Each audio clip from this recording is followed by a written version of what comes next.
حسین ابن علی ہے, میں زیادہ دیر انہیں روک بھی نہیں سکتا. انہوں نے پیغام دیا حر بن یزید کو کہ کرنا کچھ بھی نہیں, ان کا پانی بند کر دو, بلیک میل کرو, کھانا پانی نہیں ملے گا, چھوٹے چھوٹے بچے ہیں خود ہی مان جائیں. حضرت امام علی مقام کے بارے میں حر کے پاس جب یہ پیغام آیا تو حر کہنے لگا میری طبیعت نہیں مانتی حسین پر پانی بند کروں, دل نہیں مانتا. جب یہ لفظ کہے نا دوبارہ تو پھر عبید اللہ ابن زیاد نے عمر بن سعد کو 10,000 آدمی دے کے بھیجا. کہا حر بن یزید لچک دکھا رہا ہے حسین کے ہاتھ میں. ایک رے کا علاقہ تھا, بڑی وہاں فصل ہوتی تھی, لوگ کوشش کرتے تھے وہاں کا گورنر بننے کی, کوشش کرتے تھے. تو عبید اللہ ابن زیاد کہنے لگا تمہیں رے کی گورنری ملے گی, سب سے سرسبز و شاداب علاقہ, تمہیں وہاں کا گورنر بنایا جائے گا اگر حسین کے خلاف لڑو گے. یہ اتنی زبردست ہوتی ہیں گورنریاں کہ گورنریوں کے لیے لوگ نسل رسول کے خلاف بھی نکل آتے ہیں. یہ اتنی تگڑی ہوتی ہیں, اتنی جلدی. 2 منٹ کے لیے بریک لگتی ہے تو 4 بھکاری آپ کی گاڑی کا شیشہ بجاتے ہیں. اب بعض اشاروں پر ٹول پلازوں پر لکھ کے لگا دیا گیا ہے یہ پیشہ ور بھکاری ہیں, ان کو خیرات نہ دیں. لیکن میرا سوال یہ ہے کہ ان سارے بھکاریوں کو ایک جگہ پہ کھڑا کر کے پوچھنا کس نے ہے کہ تم بھیک کیوں مانگ رہے ہو؟ ان کے گھروں تک ان کے ساتھ کس نے جانا ہے؟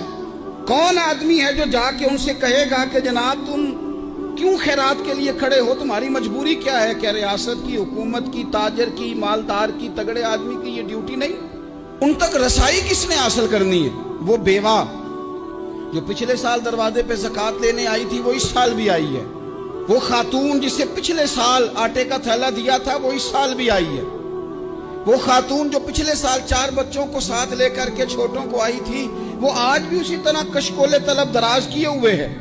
اور حضرت عمر کیا فرماتے ہیں؟ سیدنا فاروق اعظم رضی اللہ تعالیٰ عنہ ارشاد فرماتے ہیں, اس کو امام بہقی نے اور امام سیوطی نے نقل کیا ہے.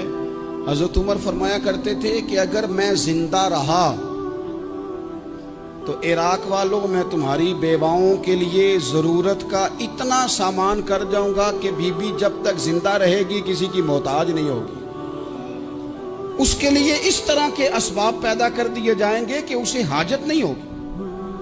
اس کے لیے مستقل بنیادوں پر اس کے اخراجات دیکھ کر اس کے لیے اہتمام کر دیا جائے. اسے دوبارہ کشکول طلب دراز کرنے کی ضرورت نہیں پڑے گی. ایک صحابی تھے حضرت جناب سیدنا خفاف بن ایما غفاری رضی اللہ تعالیٰ. انہوں نے بڑا کردار ادا کیا تھا میدان احد میں, انہوں نے اور ان کے صاحبزادے نے. تو ان کی بیٹی ایک دن حضرت عمر کے پاس آئی.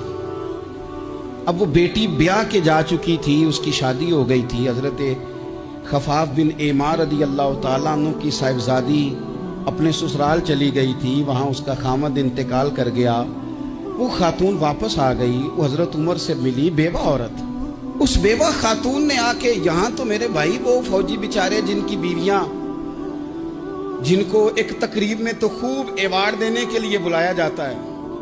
میں نے یتیمی کا وقت گزارا ہے, مجھے پتہ ہے کہ 2-4 مہینے لوگ آ کے کہتے ہیں کوئی حکم ہوا تو 10 آ جائے. پھر جب 1 سال گزر جاتا ہے تو پھر لوگ کہتے ہیں 4 بھرا نے کام کیوں نہیں کرتے.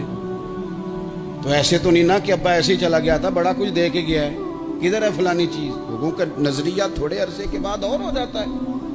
آپ نے بڑے بڑے شہداء کے گھروں میں ایوارڈ تو دیے, کیا کبھی آپ نے پلٹ کر دوبارہ غور کیا کہ ان کے بچے کہاں ہیں, ان کی بیوہ کس حال میں ہے, وہ زمانے کی تیز دھوپ اور تیز آندھی کا مقابلہ کیسے کر رہے ہیں؟ بغیر باپ کے جو انسان کو کھلے آسمان تلے وقت گزارنا پڑتا ہے وہ کتنا کو مشکل ہوتا ہے. وہ کس طرح ٹائم گزار رہے ہیں, یہ کبھی سوچا لوگوں نے؟ یہاں تو نرنگیے سیاست دوران تو دیکھیے منزل انہیں ملی ہے جو شریک سفر نہ تھے, جو نکلے ہی نہیں تھے وہ منزل تک پہنچ گئے, اور جنہوں نے جوانیاں گزار دی وہ رستے میں رہ گئے. حضرت خفاف بن ایما کی صاحبزادی بیوہ ہو کے آ گئی, بچے ساتھ تھے, سرے راہ جناب عمر سے ملی اور مل کے کہنے لگی حضور میں اس صحابی کی بیٹی ہوں جنہوں نے احد والے دن اپنے بیٹے کے ساتھ مل کے محاصرہ کیا تھا.